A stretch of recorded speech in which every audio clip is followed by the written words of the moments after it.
Viewers گوہی T V میں خوشامدید کہتی ہوں۔ امید کرتی ہوں اللہ کے فضل سے آپ سب ٹھیک ٹھاک ہوں گے۔ آج کا موضوع ہے ذکر میں دل نہیں لگتا، ذکر کی لذت نہیں آتی۔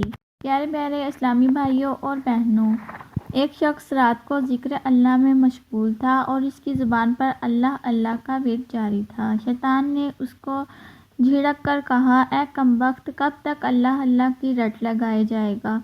ادھر سے کوئی جواب نہیں ملتا اور تو ہے کہ مسلسل اسی کو پکارے جا رہا ہے۔ شیطان کی بات سن کر اس شخص کا دل ٹوٹ گیا، سر جھکایا تو نیند آ گئی۔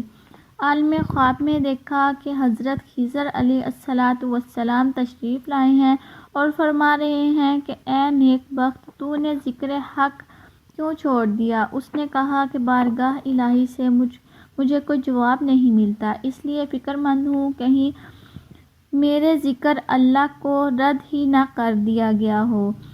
حضرت خضر علیہ السلام نے فرمایا کہ بارگاہ الہی سے مجھ کو حکم ہوا ہے کہ تیرے پاس جاؤں اور تجھ کو بتاؤں کہ تو جو اللہ تعالیٰ کا ذکر کرتا ہے وہی ہمارا جواب ہے۔ تیرے دل میں جو سوز و راز پیدا ہوا ہے وہ ہمارا ہی تو پیدا کیا ہوا ہے اور یہ ہمارا ہی کام ہے کہ تجھ کو ذکر اللہ میں مشغول کر دیا ہے۔ تیرے ہر یا اللہ کہنے میں ہماری سو لبیک پوشیدہ ہیں۔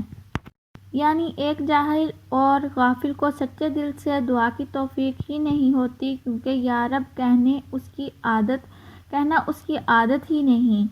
پیارے اسلامی بھائیوں، اس پیاری پیاری حکایات میں ان لوگوں کے لیے درس ہے جو یہ کہتے ہیں کہ ہمارے ذکر کی لذت نہیں آتی، ہماری دعائیں قبول نہیں ہوتی، وغیرہ وغیرہ۔ یہ نکتہ ذہن میں رکھیے کہ مریض کا منہ کڑوا ہو جاتا ہے اور اس کو کوئی غذا اچھی نہیں لگتی، اسی طرح ہم گناہوں کے مریض ہیں اور اسی وجہ سے ہمیں ذکر اور عبادت میں کوئی لذت محسوس نہیں ہوتی۔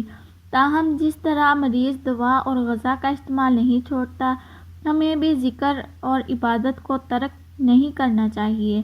جیسے ہی ہمارا گناہوں کا مرض دور ہوگا تو ہمیں بھی لذت ذکر حاصل ہونا شروع ہو جائے گا اور دیگر عبادات میں بھی دل لگے گا۔ دل لگنے یا نہ لگنے، زبان سے ذکر و درود ترک کر دینا عقل مندی نہیں ہے۔ جس پروردگار نے ہماری زبان کو اپنا ذکر کرنے کی توفیق بخشی، وہ ہمارے دلوں کو بھی ذاکر بنا ہی دے گا۔ جس خدا نے ہمیں اپنی بارگاہ میں سر جھکانے، سجدہ ریز ہونے کی سعادت بخشی، وہی ہمارے دلوں کو بھی اپنی طرف پھیر دے گا، سجدے کی لذت سے دلوں کو بھر دے گا۔ اے اللہ، ہماری زبانوں کو توفیق دے کہ وہ ہر آن تیرے ذکر سے تر رہیں اور ہمارے دلوں کو بھی اپنا ذاکر بنا لے، آمین۔ پیارے پیارے اسلامی بھائیوں اور بہنوں، ویڈیو اگر اچھی لگی تو پلیز لائک، شیئر اور سبسکرائب کر دیں اور ساتھ دیے گئے بیل آئیکن پر کلک کر دیں تاکہ ہماری نئی آنے والی ویڈیو کا نوٹیفیکیشن آپ تک پہنچتا رہے۔ نئی ویڈیو کے ساتھ دوبارہ حاضر ہوں گے، تب تک کے لیے اللہ حافظ۔